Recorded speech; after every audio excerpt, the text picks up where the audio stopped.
Good morning.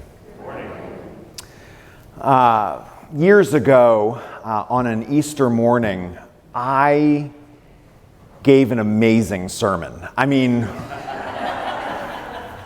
with all humility and truthfulness, it was amazing. And I did a lot of work memorizing the distances between the celestial bodies, like how far it was from here to Mars and Mars to Pluto, and how far it was from this galaxy to some other galaxy, and how fast everything was moving.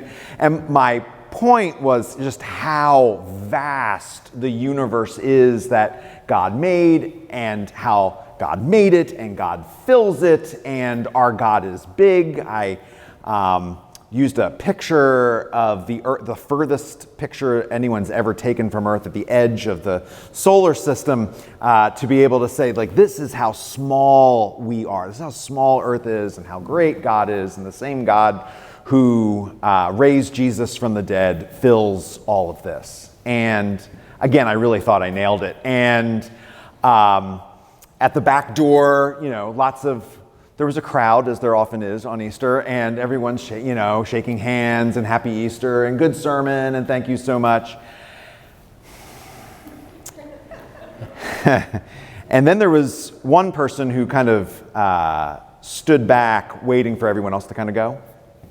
And I knew this person, and I knew that they had been going through a really rough time. I mean, a personally rough time, and there were lots of tears and sadness and anger and all of that. And this person said something to the effect of that they had come to church already feeling insignificant and like God might not be listening to their prayers, and I didn't do anything to help them.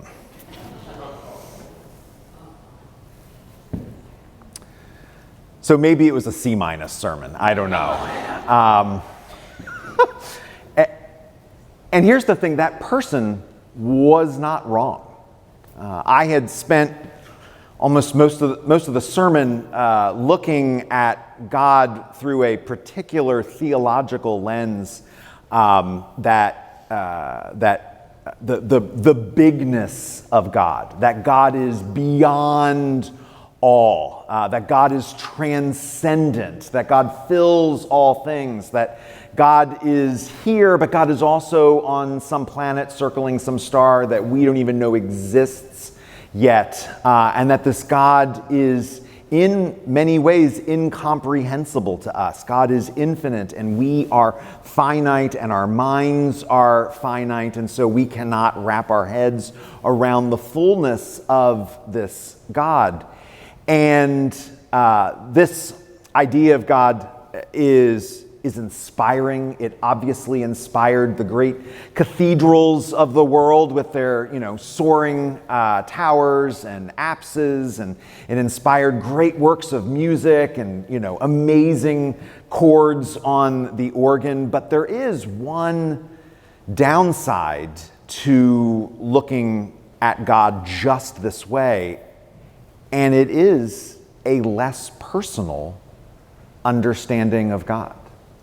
The vastness of God can obscure how close God is to us, which is why there is another way of looking at God theologically, which is called the immanence of God, the closeness of God, the nearness of God.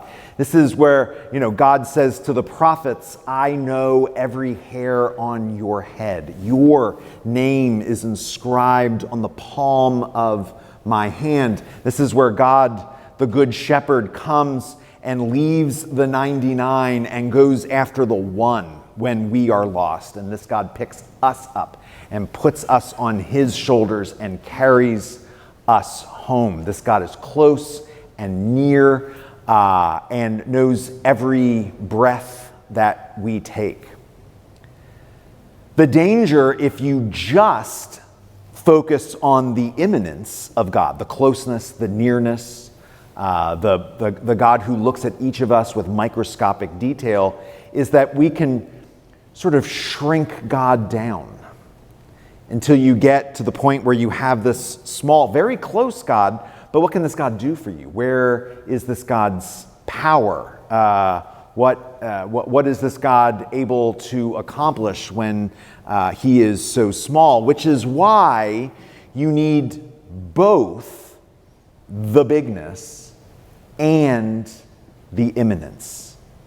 We need the God that is beyond all understanding and the God who knows each of us. And squaring that circle is not easy.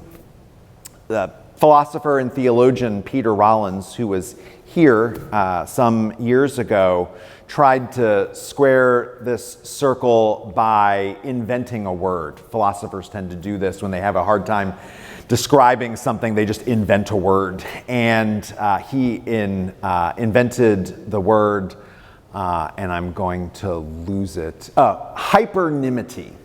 Hypernymity.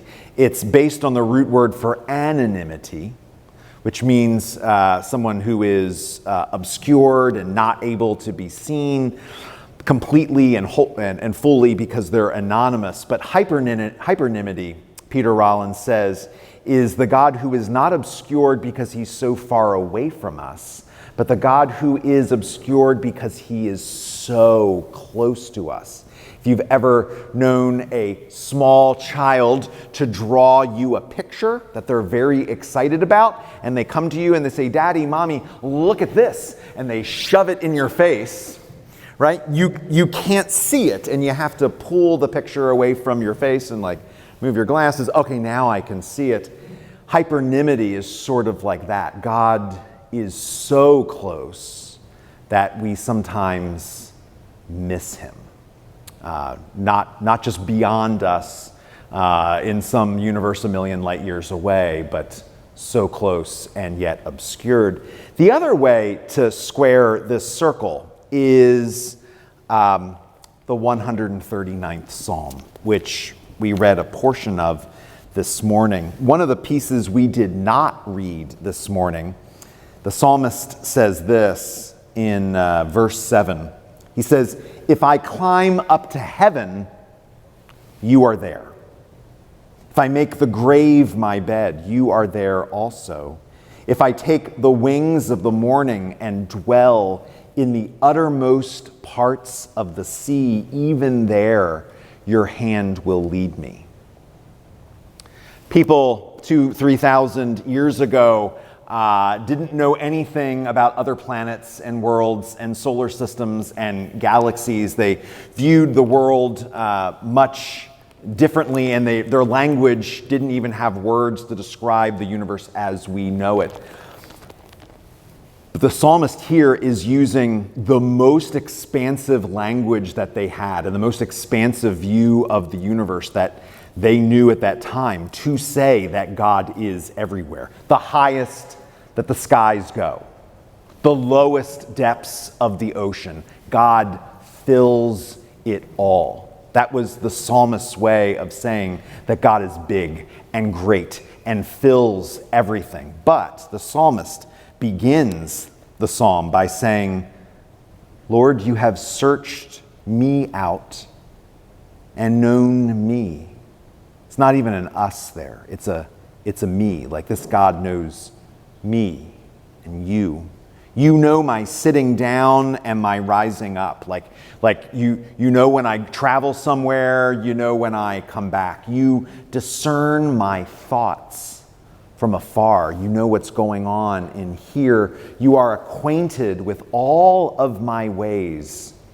There is not a word on my lips, but you, O Lord, know it all together. Like before we even put a thought into words, God already knows what it is we are going to say. In one psalm, it's 23 verses long, the psalmist goes from the God who fills the universe to the God who knows every word, every thought, and all of our ways. This God who is utterly transcendent, and this God who is utterly immanent. I think this is one of the greatest psalms in the Psalter. I love it. I love it every time it shows up on the Sunday or daily readings.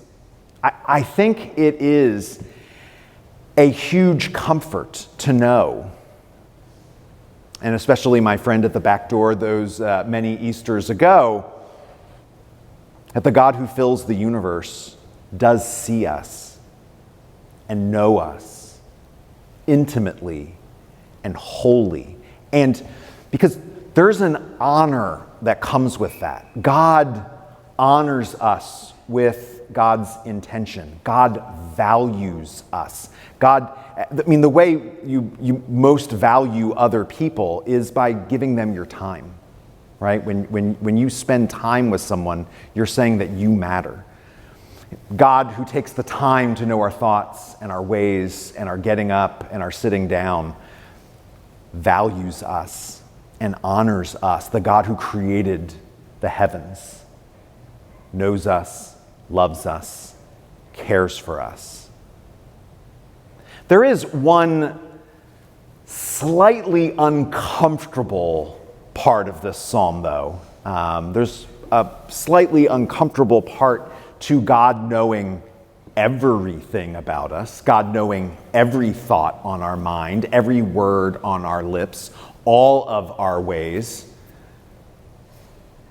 Yikes, right? Yikes. I don't know what goes on in your mind. I know what goes on in my mind.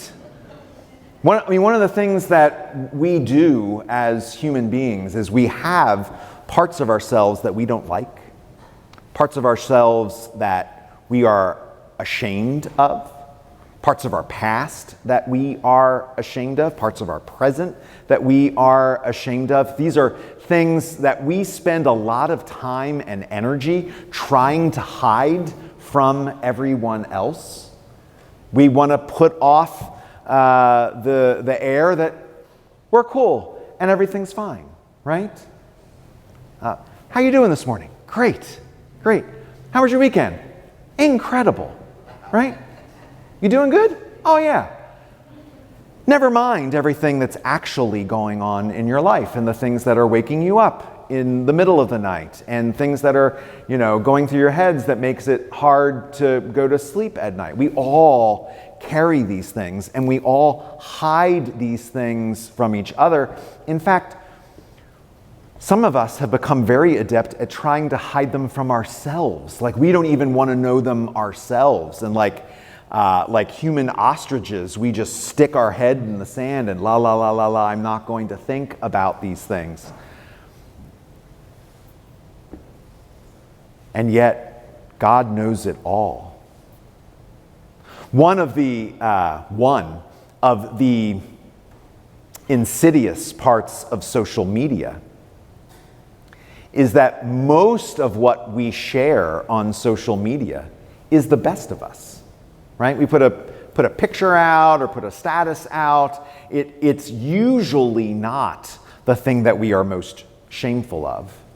It's us doing great, right? It's us looking great with the perfect angle that doesn't get the double chin and social media even has filters now, so it'll do it for you and even out your complexion and brighten you up a little bit and make you look good. And when people, and especially our children, scroll through social media, what they see are all these lives of people that they may know or they may not fully know, but their lives look amazing and they look amazing. And the implicit message there is, and I know my life isn't amazing. I know I have issues and problems. Why does everyone else have this perfect life and why is mine a mess? And of course, if we dug into any one of those lives as we scrolled by, they would have the same messes that we do. Or if they're different messes, just the same amount of messes. God sees it all. God knows it all. We begin almost every Sunday morning, our Sunday morning liturgy, with the collect for purity. We say it all together. Almighty God, To you all hearts are open, all desires known, and from you no secrets are hid. Yikes. And yet it's not yikes, because God sees it all and still loves and cares and values and honors us. God knows the best of us and the worst of us, and God still could not love us any more than God already does.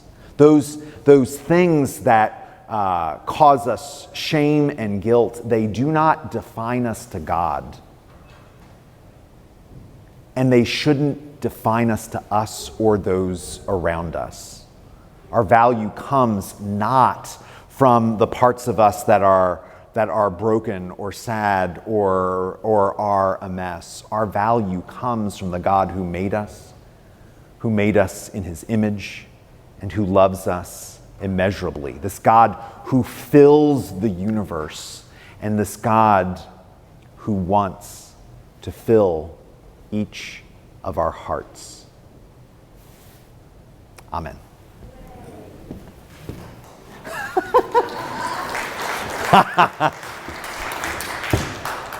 A plus? A plus? No one yell at me at the back door, please.